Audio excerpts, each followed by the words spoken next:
सड़क मंत्री कौन है? ग्रामीण कार्य मंत्री तेजस्वी यादव है। स्वास्थ्य व्यवस्था बिल्कुल खराब है, तो स्वास्थ्य मंत्री कौन है? तेजस्वी यादव है। शिक्षा व्यवस्था, आप लोग रोज कह रहे हैं कि शिक्षा व्यवस्था बिहार में ध्वस्त है, तो शिक्षा मंत्री आरजेडी का मंत्री चंद्रशेखर जी है। तो मुख्यमंत्री बन जाए, प्रधानमंत्री के चेहरा बन जाए, वो तो नीतीश कुमार का मतलब ऐसा है कि बिहार कोई नीतीश कुमार की जागीर थोड़ी ना है जिसको अपना चेहरा बनाना है दल का बना दे। लेकिन बिहार की जनता तो ये भी देखेगी ना कि आप नेता होने के नाते, सामाजिक कार्यकर्ता होने के नाते, राजनेता होने के नाते, मंत्री होने के नाते आपने काम क्या किया। लेकिन मोटे तौर पर मैं यही उस पर टिप्पणी करूंगा कि नीतीश जी को 2025 तक का इंतजार नहीं करना चाहिए। तेजस्वी को अभी मुख्यमंत्री बना देना चाहिए ताकि लोग ये देख पाए कि तेजस्वी यादव में कितनी काबिलियत है और कितना बढ़िया वो बिहार को चलाते हैं, कैसे बिहार की व्यवस्था को सुधारते हैं। और उसके आधार पर 25 में उस पर मत पड़ेगा तो शायद नीतीश कुमार के लिए और महागठबंधन के लिए भी बेहतर होगा। एक बात तो तय है, वो नीतीश जी ने अपने बयान में भी स्वीकार कर लिया कि नीतीश कुमार के चेहरे पर और तीर छाप के बटन पर, उस पर तो कोई चुनाव जीतने वाला नहीं, वो तो दल बचेगा ही नहीं। इसलिए नहीं बचेगा कि नीतीश कुमार ने स्वयं ही मान लिया कि भाई हमारे चेहरे पे तो अब एक वोट मिलने वाला है नहीं। तो जिस चेहरे पर वो चुनाव लड़ना चाहते हैं उस चेहरे को और आगे उनको देना चाहिए, उनको जिम्मेवारी देनी चाहिए ताकि वो जिम्मेवारी पे जनता उनको देख पाए कि तेजस्वी यादव में कितनी प्रतिभा है, कितनी क्षमता है, कितना बढ़िया वो सरकार को चला पाते हैं।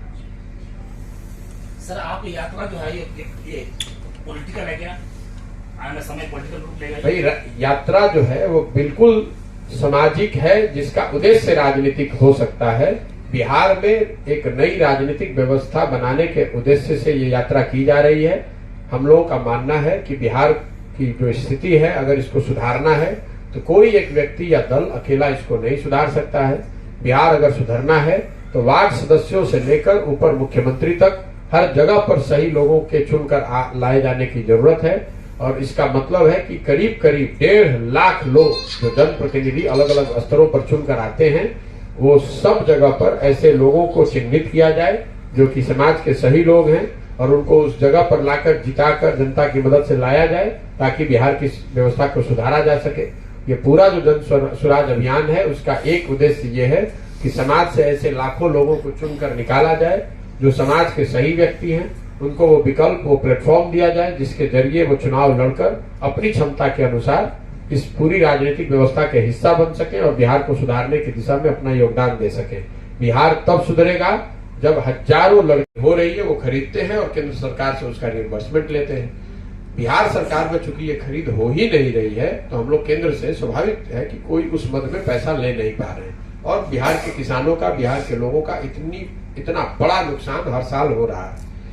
तीसरी जो बात हम लोगों ने देखी, शिक्षा ध्वस्त है, किसान की हालत यह है और रोजी रोजगार पलायन की बात। चौथी जो बात हम लोगों ने देखी कि आखिर यहाँ पर छोटे उद्योग धंधे रोजगार लोग क्यों नहीं कर पा रहे हैं। कोई व्यक्ति है जो मान लीजिए कि उसको बाल काटने की ट्रेनिंग है, वो बार्बर है, हजाम, वो बाहर जाकर मजदूर के तौर पर या नौकरी के तौर पर 10,000, 8,000 बॉम्बे, दिल्ली या कहीं बड़े शहर में जाकर हजाम का काम कर रहा है, लेकिन वो अपने यहाँ सैलून नहीं लगा पा रहा है। उसकी एक बड़ी वजह यह है, बिहार में हम लोग को लगता है कि उद्योग धंधे, अगर कोई उद्योग धंधों से हम लोग का लेना देना होता है कि चीनी मिल चालू हुआ कि नहीं, चॉकलेट फैक्ट्री है कि नहीं, वो तो एक पहलू है।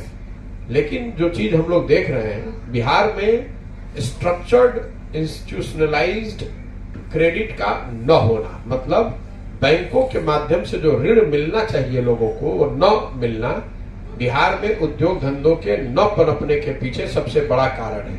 और इसकी चर्चा पत्रकारों से कहीं पर कोई करता नहीं है, इसलिए मैं आपका समय 2 मिनट लूंगा इसको समझाने के लिए। बिहार में कोई इसकी चर्चा नहीं करता है। देखिए, जो बैंकिंग व्यवस्था पूरे देश में है, बैंक का काम यह है कि वो लोगों से डिपॉजिट लेते हैं और वो लोग जो रिस्क लेने वाले हैं, जो रोजी रोजगार व्यापार करना चाहते हैं, वो बैंकों से ऋण लेते हैं। बैंकों का यही धंधा है। जो 100 रुपए बैंक जमा करते हैं उसके मुकाबले वो ज्यादातर पैसा लोगों को ऋण में देते हैं ताकि लोग रोजगार कर सके और उनसे बैंकों की अपनी कमाई भी होती है। देश के स्तर पर ये आंकड़ा है 70%, मतलब बैंकों में जितना पैसा जमा होता है उसका करीब करीब 70% पैसा बैंक ऋण के तौर पर, सीधे तौर पर लोगों को देते हैं रोजगार धंधे व्यापार के लिए। बिहार में ये आंकड़ा है आज 40%। इसका असर क्या हो रहा है मैं आपको ये बताना चाहता हूं। पिछले साल बिहार की गरीब जनता ने बिहार के बैंकों में 4.5 लाख करोड़ रुपया जमा कराया। 4,21,000 टू बी प्रिसाइज, इसमें ग्रामीण बैंक शामिल नहीं है। जो नेशनलाइज्ड और प्राइवेट बैंक हैं उसमें बिहार की जनता ने 4,21,000 करोड़ रुपया जमा कराया।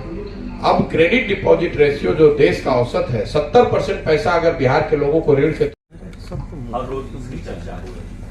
बोले हुए 2024 के बाद तेजस्वी का हाल।